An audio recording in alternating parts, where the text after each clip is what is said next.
24 letters, that is the entire Korean alphabet, and you can learn to read it today sitting right where you are. Not memorize it for years, read it. Korean writing is an alphabet, not a wall of thousands of pictures. If you have ever looked at a Korean sign and felt locked out, that feeling ends today.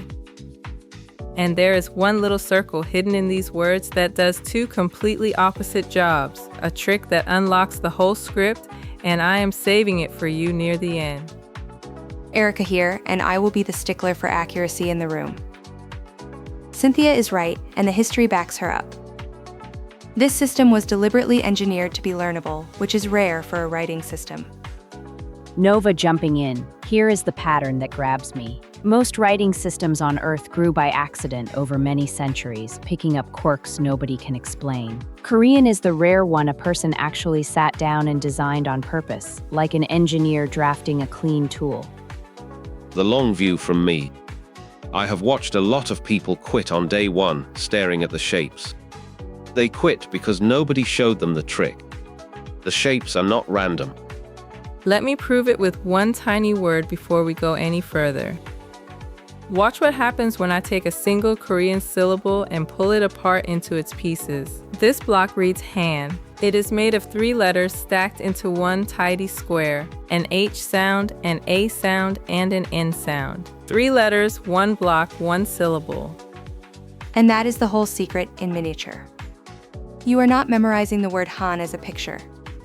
You are reading 3 letters, left to right, exactly like cat in English. Same architecture as our own alphabet, just packed into a square instead of a straight line.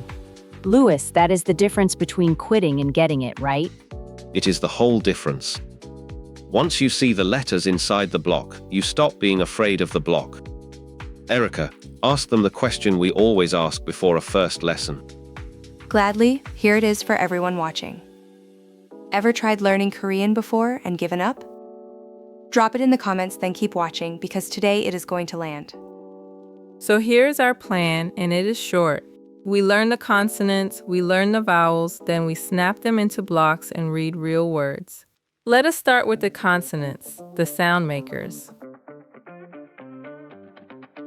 So where did this remarkably tidy system come from? This is the part I love because it is not a dusty accident of history. It is a story about somebody in power actually caring whether regular working people could read.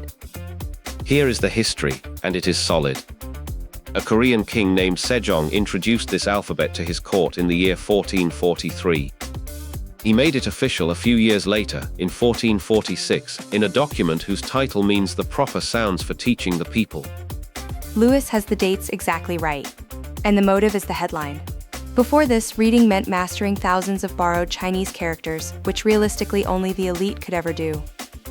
So the king basically said, that is not fair, ordinary people deserve to read too. And he built a tool simple enough that a farmer could learn it in a morning. That is the whole spirit of it. And the design reflects that goal. The entire system splits into 2 clean families, the consonants on one side and the vowels on the other. Here are both halves together. 14 consonants on the left, the sound makers like G, N, and M. 10 vowels on the right, the open sounds like a O and U. Add them up and you get 24 letters total. That is the entire alphabet. 24. Compare that to the years it takes to learn thousands of characters, and you understand why people call this one of the most efficient alphabets ever made. And every one of those 24 is reachable today in this very class. Lewis, Nova, Erica, we are going to learn them in just 2 easy groups, the sound makers and the open sounds. So let us start with the consonants, the sound makers. Let me pause for just a second because this genuinely helps. If you are getting value here, hit that like button, then subscribe and ring the bell. It costs you nothing, and it is the single biggest thing that keeps these videos coming. Okay, the consonants. Now I know what some of you are thinking. New shapes, here comes the memorizing. But here is the kind part of this whole design. The shapes are not random at all, not even a little. This is the part that genuinely amazes me, and it is verified history, not a cute legend. The basic consonants were drawn to look like the part of your mouth that actually makes the sound. The letter is a tiny diagram of your own face. To be precise, since I cannot help myself, the G sound shows the back of the tongue rising at the throat. The N sound shows the tongue tip touching the roof of the mouth. The M sound is literally a little mouth. And the S sound is shaped like a tooth, because that is where the hiss comes from. 500 years before anyone had a sound lab, somebody figured this out by feeling their own mouth. Remarkable. Let me line up the core consonants so you can meet them by sound. I will say each one. You just listen for the sound it stands for. We have G or K, then N, then M, then S, then a quiet circle, then H. 6 sounds you already make every day in English. Nothing exotic here at all. Now pause on that 5th one, the circle, because it trips up every single beginner. At the start of a syllable, that circle is totally silent. It is just a placeholder, so the vowel has something to lean on. Hold on, the circle is silent? Then why write it at all? Great question, and here is the payoff. Every syllable block must start with a consonant slot. When a syllable begins with a pure vowel sound, the silent circle fills that slot so the block looks complete. And then the twist. That same silent circle, when it lands at the bottom of a block, suddenly says ingi like the end of song. Silent on top, ingi on the bottom. 1 letter, 2 jobs, and now you will never be confused by it again. And the rest of the consonants are just as friendly, so do not let the full list scare you. There is a B sound, a D sound, a J sound, a ch sound, and a K sound, every one of them already living in English. Which means you are not learning new noises at all. You are only learning new symbols for noises your mouth already makes. That is why this alphabet is famous for being learnable in an afternoon. That one circle, though, is the single most useful thing in this whole lesson, so hold on to it. Cynthia, take them to the vowels. Now the vowels, and this might be the most beautiful design idea in the whole alphabet. Because the vowels are not just shapes, they are a tiny picture of the universe drawn into the letters. This is the pattern Nova came for, and it is real. Every vowel is built from just 3 strokes that stand for sky, earth, and a human being. An old idea about the 3 layers of the world, drawn straight into letters. Precisely. A small dot for the round sky, a flat horizontal line for the earth underfoot, and an upright vertical line for a person standing between them. 3 marks, and every single vowel in the language grows out of combining just those 3. And that history is well documented, not folklore. The designers wrote it down in the original manual, Sky, Earth, Person. It tells you these were thoughtful people, not careless ones. Here's the part you actually use, so let me sort the 10 basic vowels into 2 buckets. And the bucket a vowel lands in tells you exactly where it goes in the block. Watch. On the left, the tall ones, the vertical vowels, A, then EO, then I. On the right, the flat ones, the horizontal vowels, O, then EU, then EU. And the punchline, a tall vowel plus a consonant gives us ga. And do not let those spellings scare you. The double letter version, EO together, is just the O in sun. The EU together is the A you make when you are thinking, plain everyday sounds. Here is the elegant part. Whether a vowel is tall or flat is not decoration, it is an instruction. The shape itself tells the letter where to stand in the block. And there is a bonus pattern that saves you 4 more letters for free. Take any of these basic vowels, add 1 extra little stroke, and you get its Y version. A becomes yay, O becomes yo, U becomes yo. So you genuinely learned 6 vowels and the alphabet hands you the rest, because the Y forms follow one tidy rule instead of being brand new shapes. That is the efficiency we keep coming back to. Which is exactly the rule that makes Korean read fast once it clicks.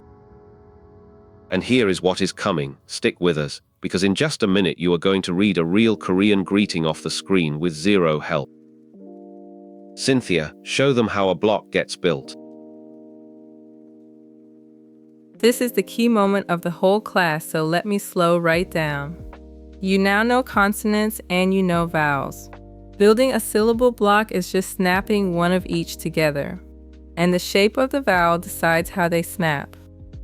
And this is the exact rule, straight from the design. A tall vertical vowel stands to the right of its consonant. A flat horizontal vowel tucks underneath it. Two layouts, that is all there is. Here are both layouts side by side with the same consonant both times and just a different vowel. Watch where each letter lands. On the left, G plus the tall vowel A. The G sits on the left, the A stands to its right, and together they read ga. On the right, G plus the flat vowel O. Now the G sits on top, the O tucks below, and stacked like that they read go. Look at that, the exact same two letters, G and A vowel, but the tall one goes beside and the flat one goes below. The vowel's shape literally told them where to stand. That is the hidden architecture. And this is where people stop being scared of the squares. Once you know left for tall and below for flat, a block stops being a mystery and starts being simple math you can do in your head, one letter at a time. There is one more slot and then you genuinely know the system. If a syllable has a third sound, a final consonant, it just sits on the floor of the block underneath everything else. Bottom of the square every time. That final consonant on the bottom has a name worth knowing. It is called bachem, which means a support or a pedestal. It is the letter holding up the floor of the block. Let me make that real with our gay block. Take ga, the gi beside the A, and drop an N onto the floor underneath. Now the whole block reads gain, with the N closing it off. Same two letters as before, one new floor. So the floor slot is how Korean closes a syllable with a hard sound, which is exactly how Han worked back in scene 1. The in was just sitting on the floor the whole time. Top, side, and floor, that is the entire grid. Cynthia, I think they are ready to read something real. This is the moment I promised you at the very start. You are about to read actual Korean words on purpose using only what you learned in the last few minutes. No memorizing the word as a picture, just decoding letters one block at a time. And this is where it stops being a lesson and becomes a skill you keep for life. The first time you decode a real word yourself, with no help, something clicks into place, and it does not click back out again. So let us start with the friendliest word in the language, the everyday hello. You say it 안녕. I will break both of its blocks open so you can see the letters do the work. First block, a silent circle, then the vowel A, then an N on the floor, which spells ain. Second block, an N, then the vowel yeo, then our circle again saying ni, which spells nyong. Put them together, 안녕, hello. And notice you just used the circle twice, both jobs in one word. Silent at the front of the first block, then eng at the bottom of the second. That is the rule we drilled, working live in a real greeting. Let me take the next one, because it is the country naming itself. The word for Korea is Hangul, and it is 2 blocks you can now read straight off without me. First block, H, then A, then N on the floor, which gives Han. Second block, G, then U, then a K on the floor, which gives Guk. Han plus Kuk, Hanguk, Korea. You just read a country's name in its own letters. And see how the first block of Hanguk is the same Han we pulled apart at the very start of class. That is not a coincidence. That is you reusing letters you already own. One more, the one everybody already knows the taste of. The dish kimchi is written gimchi in Korean letters. G then I makes gim, and cheech then I makes chi, so gimchi. You can read the jar now. Cynthia, leave them the challenge you always give. The one they can actually do right now on their own. Gladly. Here's the question for you. Can you read the word hangeo? You already know Hanguk for Korea, so Korean just adds the eo vowel you learned to make the word for the language. Sound out hang, gu, and eo and say it out loud. And really do pause it. Saying it out loud is the difference between watching a lesson and actually keeping it. You have every single letter you need to nail that word. Send this to anyone who has ever said Korean looks impossible. 24 letters, one sitting, and they will never see those signs the same way again. Walk away with this one idea. A Korean block is never a picture to memorize, it is just letters in a little square, read top to bottom and left to right, exactly like you did today. Look at how far you came. Korean writing was a locked door, and now you know it is a small alphabet of 24 letters that snap into tidy blocks and you read real words. My favorite moment was the silent circle finally clicking, quiet on top and NG on the bottom. That one letter confuses people for months, and you cleared it. For me, it is the vowels being sky, earth, and person, an alphabet designed with that much intention. And here is the curiosity gap for next time. There is one tiny rule about combining vowels that lets you read most road signs, and we tackle it in the next lesson. If this opened a door for you, tap like and subscribe so that next lesson finds you, because we read whole sentences soon. And one last thing before we go. Write the very first Korean word you sounded out today in the comments and tell me, was it easier than you expected? Patience teaches what pressure never can. Be patient with yourself. Take care. 8.9, Cynthia. Rounding down because grading is a science, not a feeling. This is Professor Erica. Thanks for watching and signing off.